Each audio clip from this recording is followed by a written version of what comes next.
ভারতবর্ষকে ভাগ করা এটা সম্ভব নয়। শান্তনু ঠাকুররা নিজের জেতার কথা ভাবেন, আর আমরা বাংলাকে ভারতবর্ষকে এক রাখার কথা ভাবি। কিছু প্রভাব ফেলবে না। মানুষকে বোকা বানানো যায় না। কিছু মানুষকে, অল্প মানুষকে অনেক দিনের জন্য বোকা বানানো যায়, যেটা শান্তনু ঠাকুররা করছে। অনেক মানুষকে কিছুদিনের জন্য বোকা বানানো যায়, কিন্তু সব মানুষকে সব সময়ের জন্য বোকা বানানো যায় না। সব মতুয়া মানুষকে আপনি বোকা বানাতে পারবেন না।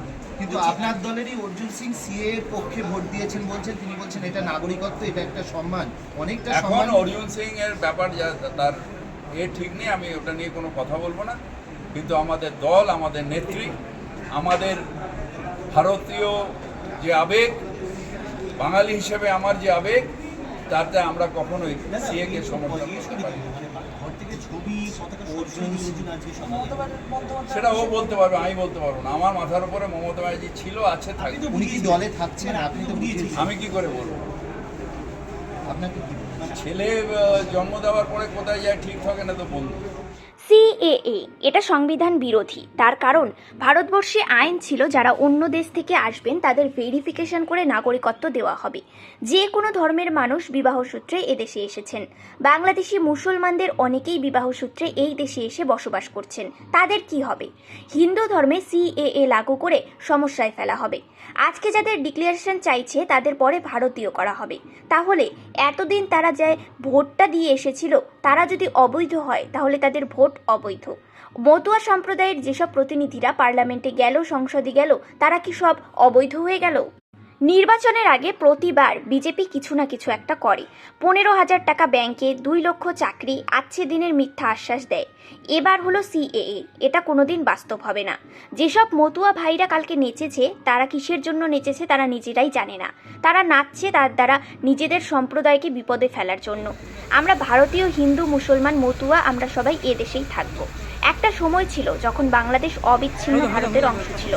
তারও আগে আফগানিস্তান ভারতের সঙ্গে ছিল। সেখান থেকে কে আসবে? যদি আফগানিস্তান নিয়ে কথা হয় তাহলে শ্রীলঙ্কাও আছে। ওখান থেকেও প্রচুর মানুষ আমাদের দেশে চলে এসেছে। নির্বাচনের আগে ধর্মকে উস্কে দেওয়া হচ্ছে। দু একটা যে প্রজেক্টগুলো মুখ্যমন্ত্রী উদ্বোধন করলেন তার ডিটেলসটা বলছি। আমাদের মিলেনিয়াম পার্কে যে পন্টুম, 5,22,00,000 টাকা, 14,000। এই পন্টুমটা আধুনিক পন্টুম, যেটা আমাদের এক্ষুনি আমি যাচ্ছি, এখানে উদ্বোধন হবে।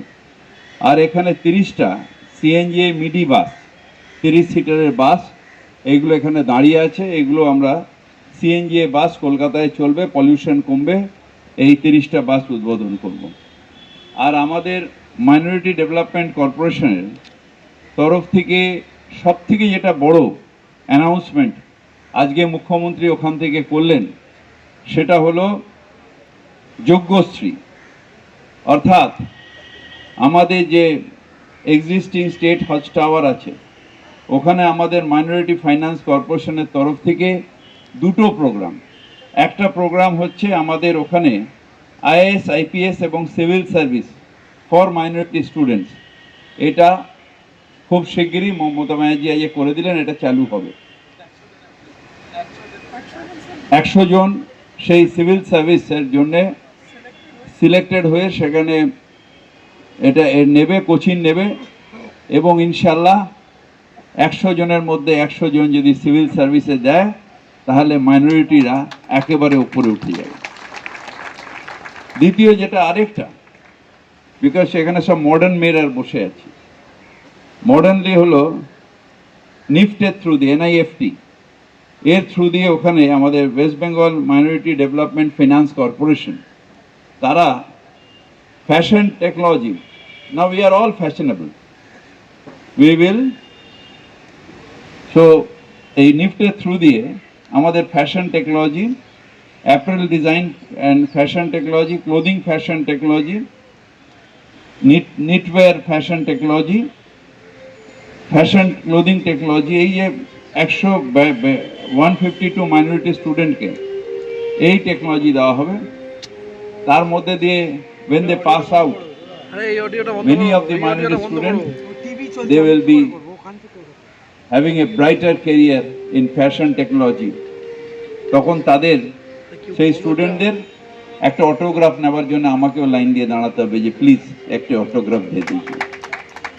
ইনশাআল্লাহ এই স্টুডেন্টদের সবাইকে আমি অল দ্য বেস্ট বলি।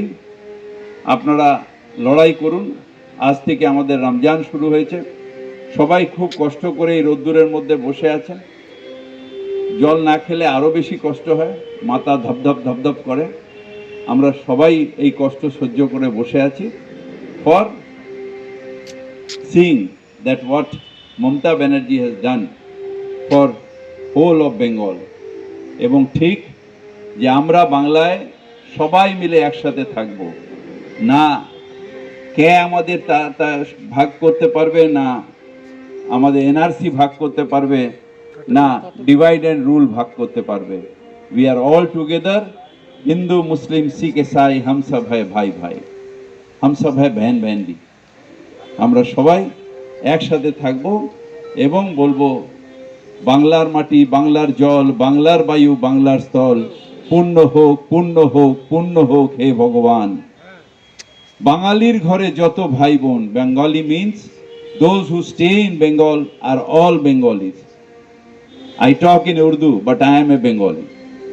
In Salim Saab talks in Keralian, Malayalam, but he is a Bengali. His wife is going around to teach the neglected portion of the students of Calcutta. So we are all Bengali. We are in Bengal and we are together. So we are all Bengali. That's why Bangalir ঘরে যত ভাই বোন একো হোক, একো হোক, একো হোক হে ভগবান। আমরা সবাই মিলে একসাথে থাকবো। আর মমতা ব্যানার্জিকে বলবো, মমতা তুম লড়তে রহো, হাম সব তুমহারে সাথ। একটা অ্যান্টি কনস্টিটিউশন। তার কারণ ভারতবর্ষের একটা প্রথা ছিল, যারা বাইরের নাগরিক আসবেন তাদের ডিএম ভেরিফিকেশন করে তারপর তারা নাগরিকত্ব পাবেন। বেশিরভাগই দেখা যেত যে বিবাহ সূত্রে যারা আসতেন সেটা যে কোনো ধর্মেরই আসতে পারে। এবং মুসলিম ধর্মেরও অনেকে আছেন যারা বাংলাদেশের থেকে এখানে বিয়ে করে বিবাহ সূত্রে আসেন। তাদের কি হবে? আর হিন্দু ধর্মে যারা সিএতে আজকে দিয়ে আবার তাদের অনিশ্চয়তা ফেলবার চেষ্টা করছে বিজেপি সরকার, তারা কেন করবে? আমার মা ফরিদপুর থেকে 47 সালে এসছে। তাহলে আমাদের বা আমার মামা বাড়ির